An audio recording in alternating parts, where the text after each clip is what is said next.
ఉంటే మేము చూపిస్తాం, పక్క రాష్ట్రం వాళ్ళకి ఏం తెలుస్తుంది అనే రకంగా మాట్లాడారు. మేము దాని ఏ విధంగా చూడాలి? స్వీకరిస్తారు. వైవి సుబ్బారెడ్డి గారు అసలు మొట్టమొదట నేను జగన్ రెడ్డి గారు అనడము వాళ్ళకు నచ్చలేదు. సరే, మీకు జగన్ రెడ్డి గారు అని నేను అనడం మీకు నచ్చకపోతే ఇప్పటి నుంచి జగనన్న గారు అనే అందాం, నాకేం అభ్యంతరం లేదు. కానీ వైవి సుబ్బారెడ్డి గారు వాళ్ళు చేసిన డెవలప్మెంట్ ని చూపిస్తామన్నారు.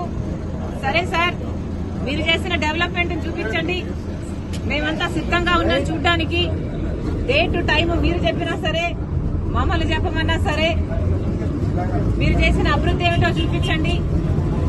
మేమే కాదు, మీడియా వాళ్ళు కూడా వస్తారు, మేధావులు కూడా వస్తారు, ప్రతిపక్ష పార్టీలు కూడా వస్తాయి. మా అందరికీ చూపించండి. మేమందరం కూడా మీరు చేసిన అభివృద్ధి ఏమిటి, మీరు కట్టిన రాజధాని ఎక్కడ, మీరు నడుపుతున్న పెట్రోల్ ఎక్కడ, మీరు కట్టిన పోలవరం ఎక్కడ, మీరు చేసిన డెవలప్మెంట్ కూడా ఆంధ్రప్రదేశ్ లో అందరూ కళ్ళల్లో ఒత్తులేసుకొని చూస్తున్నాము. చూపించండి. డేట్ మీరు చెప్పినా సరే, టైం మీరు చెప్పినా సరే, నన్ను చెప్పమన్నా సరే రెడీ.